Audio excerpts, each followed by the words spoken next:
It's not really so much about being the most talented person out there. And I think this is not just for journalists, but for whatever industry you're in. I still think it goes down to your work ethic and your enthusiasm.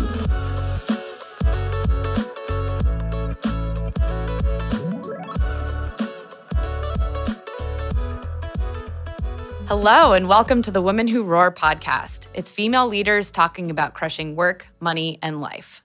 I am Sarah Walter. I am a principal and head of growth at FinTech Collective, and my background is primarily in institutional finance.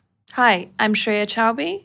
I'm a partner at FinTech Collective, and my background's in FinTech, capital markets, and entrepreneurship. Hi, I'm Jess Jackson. I'm the VP of Customer Operations at MoneyLion, and my background is in customer experience, finance, and behavioral economics. So today we have a very special guest joining us. We are super excited to introduce to you Mary Ann Azevedo, who is a senior reporter at TechCrunch. A little bit of background on Mary Ann, because it's quite impressive. So Mary Ann has more than 20 years of experience doing reporting and editing. She's worked for publications like FinLedger, Crunchbase News, Crane, Forbes, and Silicon Valley Business Journal. And prior to joining TechCrunch in 2021, she earned numerous awards, including the New York Times Chairman's Award and others for breaking news coverage. She holds a master's in journalism from the University of Texas in Austin, and that is where she currently resides. And we'll get more into Mary Ann's background as we go through the podcast. But welcome, Mary Ann. We're so happy to have you. Thank you. Thank you very much for having me. So you report on primarily FinTech for TechCrunch. But want to understand when there's kind of bigger things you're doing something that's quite micro, and not to narrow down or diminish anything, more just you're reporting on kind of very specific sector of the market, basically. And want to understand, how do you balance that when there's sort of larger things going on in the world at a more macro level? Yeah, I'm actually still kind of trying to figure that out right now. With the events of last week, it was really difficult to focus on my normal reporting, honestly, because it just, not that it seemed frivolous at all. It just seemed like it was just hard, right? There's some very major things going on in the world, and we were all just trying to figure it out. Like, how do we cover this? How do we cover it in a way that's relevant to the tech industry, and be humane but not biased while doing it? Right. And I think that kind of leads a little bit into, like, how important is it? It's always important to report the correct facts, right? But does that become even more important when you have like sort of larger geopolitical or big sort of things going on in the world?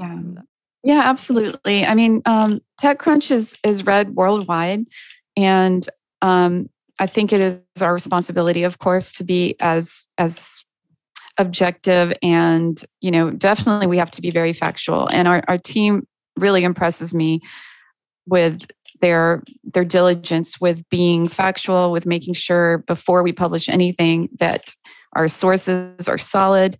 And this is just the way we operate all the time, but like it's heightened even more in situations like this. Yeah, just a follow-on question there, Mary Ann. In terms of kind of general editorial direction, if there ever is, right? How often do you kind of touch base at a high level as a team, as a team that's putting out a perspective on issues that sometimes are geopolitical, sometimes are macro, and outside of the general kind of wheelhouse of reporting? How often do you touch base, and where is that direction coming from? Yeah, I mean, we're in constant communication on Slack. And we have another channel that we use called Convo.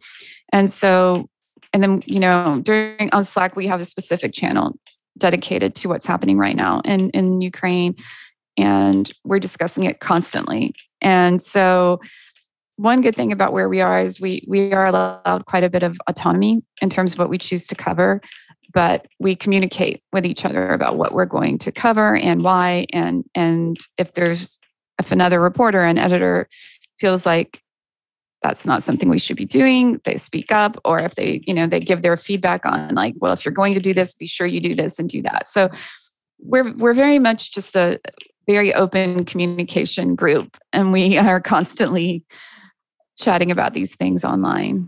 Yeah, I think it's also interesting, right? Given where we are as as a world with technology, which is so interconnected now, and the sources of information are so wide and widespread.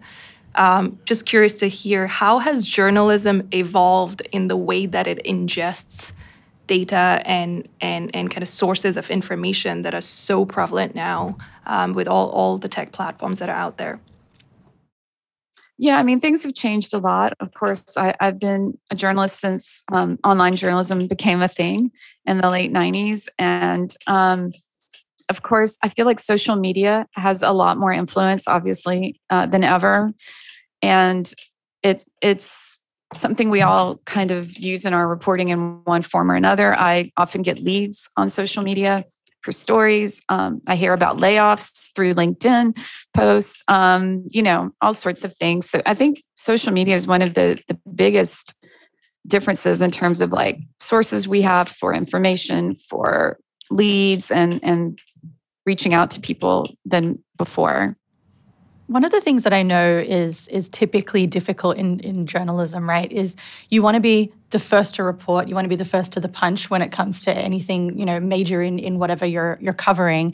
But you also want to make sure that your sources are factual and correct, and that you've done your due diligence as well. Obviously, those are kind of competing priorities. How do you balance that? You just kind of mentioned that social media is often a good source of information, and kind of a good source of leads.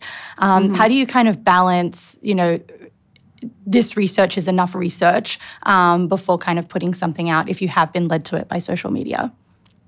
Yeah, I mean, we're not going to take something that's like been tweeted and take it as fact, but like I said, it can definitely be more of a lead. And so you can follow up on things and then get confirmation of things. So like if you see something on Twitter, you reach out to a company or you reach out to employees and you confirm those things.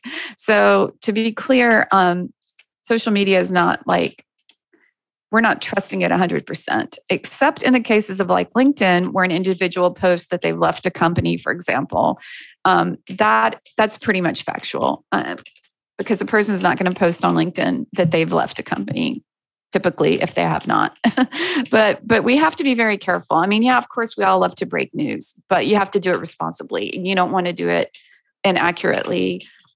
So we have to have multiple sources confirm something before we'll report on it. We don't just take one person's word for something, and they have to be reliable sources. So one of the things you mentioned before too was talking about you've covered startups, you've covered layoffs, information gleaned from LinkedIn, things like that. Want to actually ask specifically about covering layoffs kind of in the time of social media and the rise of social media. And we were chatting a little bit before about how these things happen and then it becomes very public, and social media almost holds some of these founders accountable for actions that are seemingly very unkind and probably inappropriate, but also seeing kind of the response from the broader tech community of trying to help in any way possible. And a lot of that is through social media. Can you talk a little bit more about that and kind of your perspective in what's going on right now? Yeah, I think we saw illustrations of that recently with Better.com's layoffs in early December, when the company laid off about 900 people via Zoom. And it was not the first time that a company has laid off people via Zoom during this pandemic era. But this particular case, the video of the CEO doing it went viral. And it went viral, I think it was via YouTube, so instance of social media playing a role. And it was universally seen as an callous way of laying people off. And you could say that the CEO was somewhat vilified, and things kind of spiraled from there in terms of what happened. And so yeah, one of the good things I think to have come out, though, of these situations is that other tech companies are very quick to hop on Twitter or LinkedIn and say, hey, if you were among the laid off, we're hiring, contact me. So there's a whole other way of networking now that didn't exist years back. And that's kind of encouraging and heartening to see. So, Mary Ann, maybe just a segue here into your coverage of female-led startups across the globe, actually, which has been really, really interesting and sort of aspirational to see that we're seeing more funding coming to women starting companies. But there is nuance there, which is funding across the board is growing, and VC money is prevalent and reaching in founders. But what's your perspective here on kind of how the US is doing in that space and looking kind of broader globally as well? What are the kind of themes that you're picking up and you're excited about?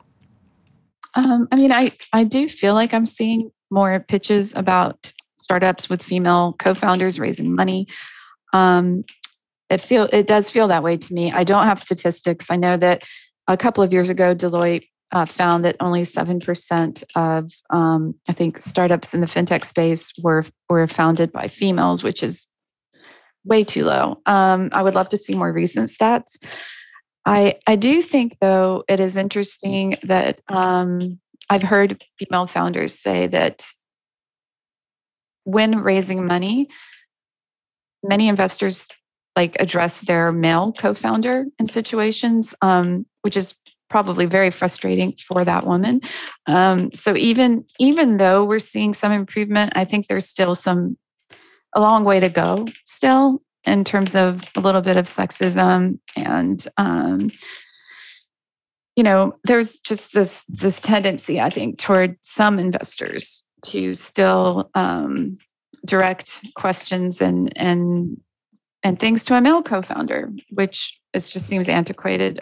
Seems like an antiquated approach. I do feel like we're seeing more female co-founders across the globe. I've been covering Latin America quite extensively, and I am seeing more women on teams of co-founders, not necessarily sole co-founders, but that's still wonderful, and I love to see it. And I've noticed in particular construction tech, which has been historically a very male-dominated industry. I've reported on at least 4 or 5 startups over the past year that had a female founder or co-founder at the helm, and that was pretty awesome.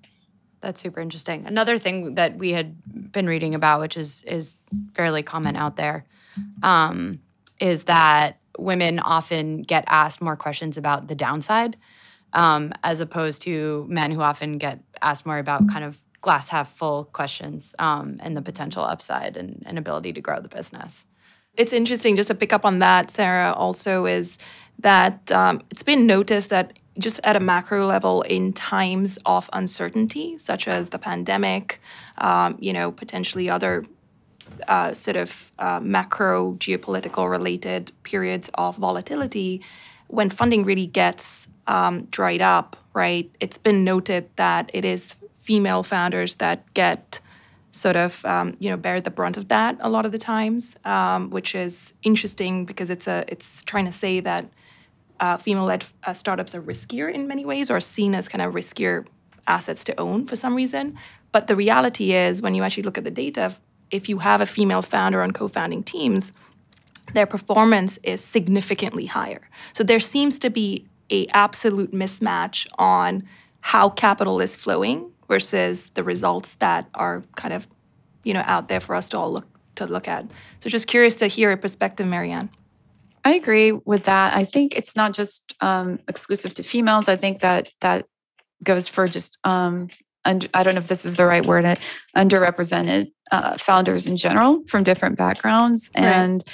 And I do think the pandemic has helped, though, a little bit, because before, I had interviewed a female VC many years ago who told me that she didn't want to share she was pregnant, for example, because she didn't want it to be seen as some kind of weakness. It made me sad. It made me really sad that she felt like she had to do that, or she never talked about having children because she didn't want to be viewed as not being able to do her job well. And that's just, it's really, really sad. That was a few years ago. And I think the way the pandemic has helped is before, if you were on a Zoom call or you were on a call, everyone was all nervous about, oh, my kid might be loud or, might scream and I'll be seen as unprofessional. But the pandemic kind of made that okay now, whether you're a man or a woman, no matter where you live, like it's okay. Like we all have families. We were home for so long and it just kind of made that normal. So even though the pandemic has been pretty awful in many, many ways, like that is one good thing to have come out of it, because I feel like it's more accepted universally that, people have families and you're not being judged for it either way. So from that perspective, I think it's helped. Yeah, definitely. And I've definitely seen, just anecdotally, more stuff on social media and LinkedIn of female founders talking about how they were pregnant, raising money, sharing pictures of their family. Even the CEO of Bumble, for instance, talked about that whole period during the IPO, which was a very visible time to be on the global stage, bringing issues like this to light. The co-founder of Nubank, I think, has talked about it several times, where she was basically giving birth in the Series A round. And those are just awesome stories to hear, especially of women that are at the height of success, taking ownership and saying, we are going to put a spotlight on this issue for other women to come out and really talk about it and normalize it. So I think it's important. And I think another thing, I really think that women have an incredible ability to multitask as mothers, because we have no choice but to, right?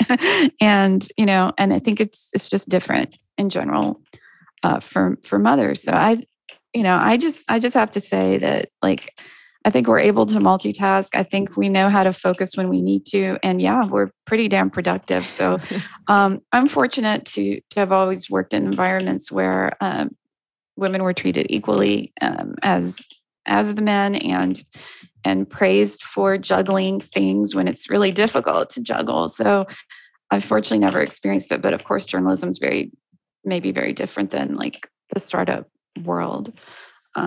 But anyway, I think that definitely it's been more normalized, and that's a good thing. And I hope it continues to be that way, even when this pandemic dies down eventually. Since it has been sort of more normalized, as you say, right, and there's an increased visibility on women-led companies, do you predict that, this would be like a trend that would continue to grow in the future? I hope so. I feel like, in general, we've seen more companies born throughout the pandemic because more people are getting a little, I guess, more brave about saying, hey, I want to start my own thing. And, having flexibility to move and do things like that has helped. So I think it's just kind of a general thing. I hope we see more female founders. I think it's still always going to be difficult, though. And I think they're still going to face the same challenges over time, with maybe not always be taken as seriously, or having to feel like they have to prove themselves, like in a way that a man wouldn't. So I feel like it's going to take a little while for all of those things to kind of go away or not be as prevalent.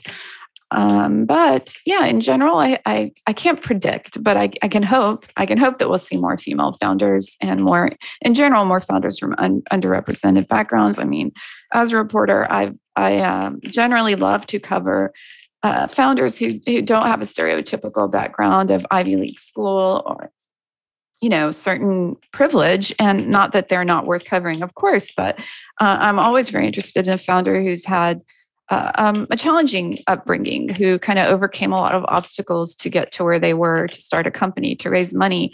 I get very interested in those kinds of origin stories. So I'm often drawn to the non-stereotypical founder story. And I think, I've heard some really impressive ones over the years. And I enjoy it, covering people who don't fit that stereotypical mold of what startup founders can be. Awesome. Yeah, we're very big on the origin story here at FinTech Collective from an early stage investing standpoint.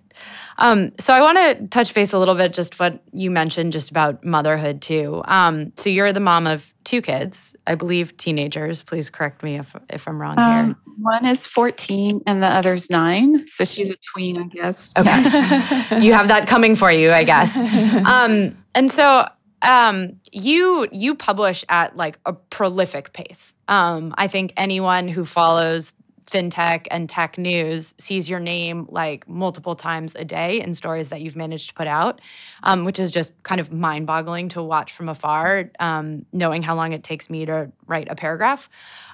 So first of all, I guess kudos to you because it's super impressive. But can you talk a little bit about like funding in FinTech has picked up significantly, and a lot of the sort of sector in general has just been getting a lot more attention. So COVID has accelerated that. So you've seen like a rise in the things that you're supposed to be reporting about just happening a lot more frequently.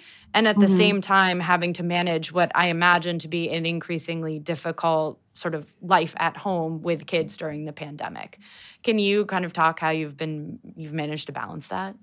Or not, just some like days survive, I guess. Yeah, some days it's better than others, of course. I mean, FinTech has exploded, of course, over the past couple of years. It's been crazy. And the sheer amount of news around FinTech is overwhelming, quite honestly. Fundings are happening at an insane pace. Other just generally interesting news is happening. It's gotten to the point, though, that like when it comes to fundings, I have to be ultra selective. I can't cover them all. It's just too much. And in fact, probably one of the most overwhelming parts of my job, it's not the writing, it's not the interviewing, it's not the editing process. It's just managing my inbox with the flood of pitches that come in. It's really, I don't think people have any idea how crazy it is. As for juggling being a mother, it is very, very hard. The past couple of years, my husband has also been at home, so that has helped. And I think my children, honestly, I've always worked at home even before the pandemic, and they're used to that, and they know that that's what I do, and I write, and I need time to write. And honestly, I've gotten to be very good at writing, even with constant chatter in my ear.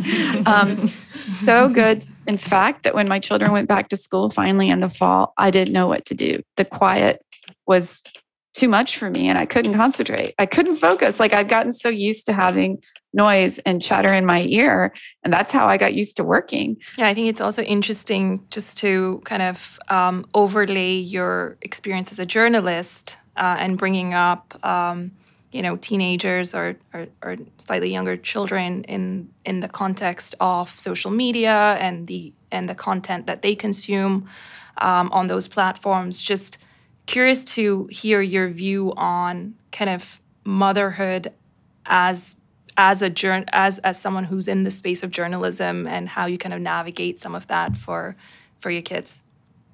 Yeah, it's tough, right? I mean, you can try really hard to make sure they're not viewing things that they shouldn't, but it can be difficult to be policing everything. But I feel like I try to talk to my kids about what they should be doing or not doing on social media. My daughter's not allowed on TikTok, for example. There's some really inappropriate things on there for her age. So one time I think she had installed the app on her iPad, and I immediately had her remove it.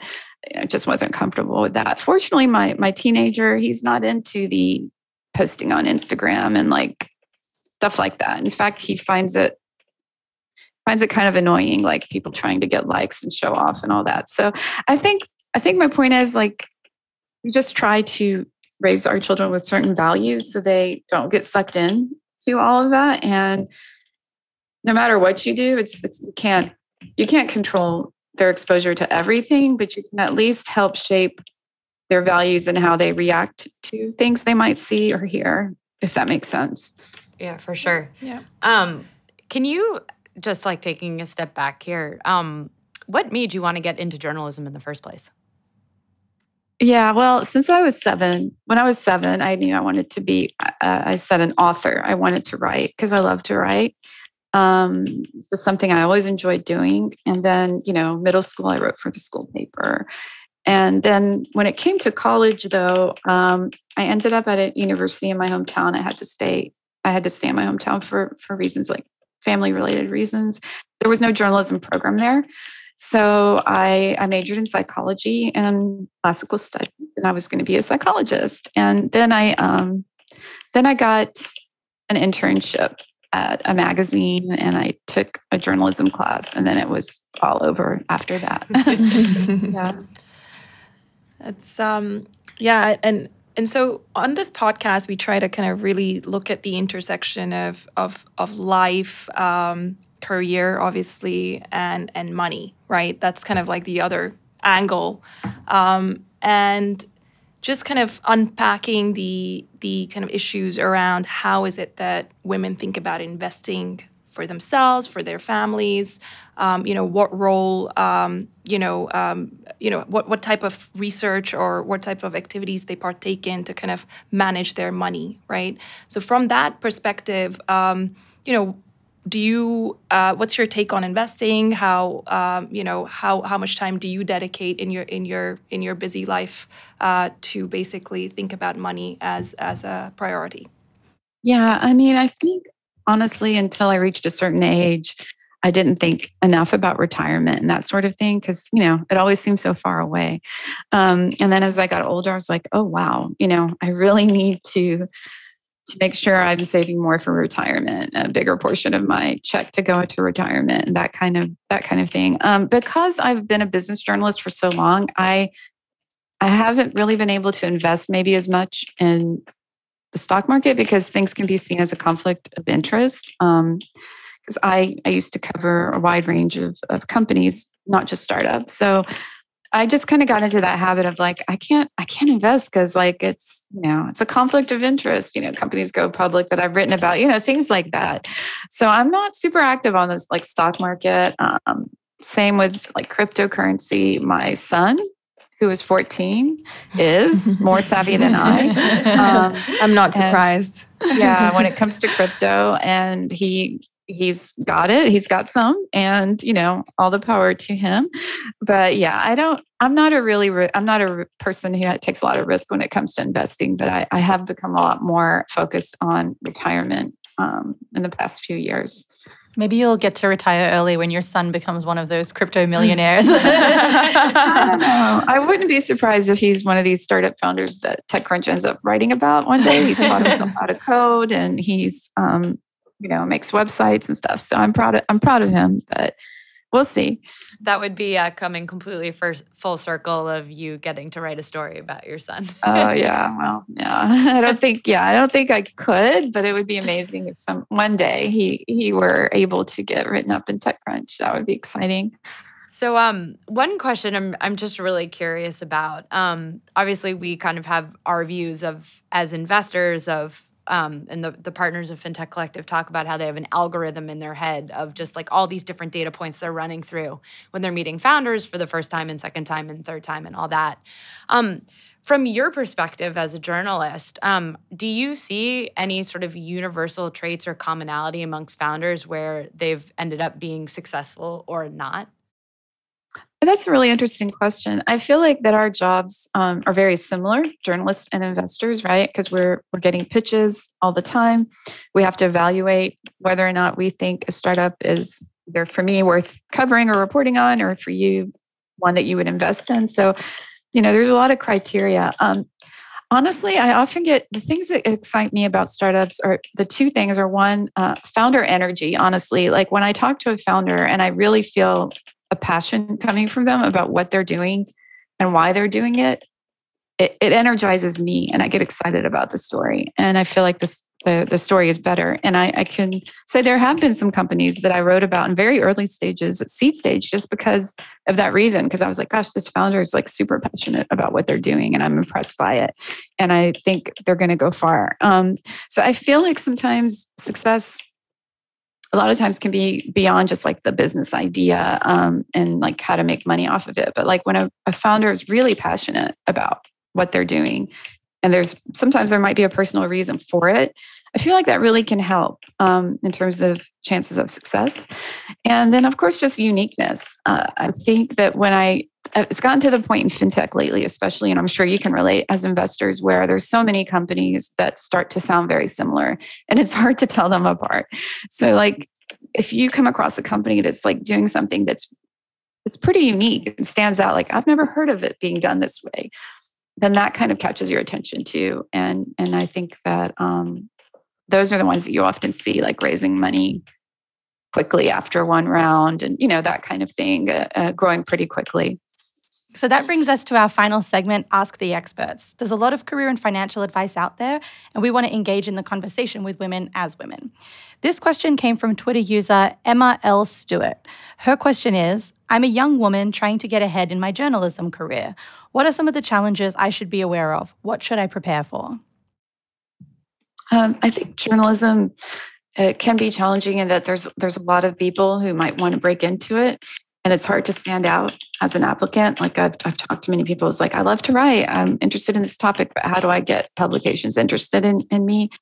I would say two things. One, you have to be prepared to kind of just start at the bottom, quite honestly, and not be afraid to jump into internships or things like that. I mean, I started my career as a part-time copy editor at the local paper and an intern at a magazine.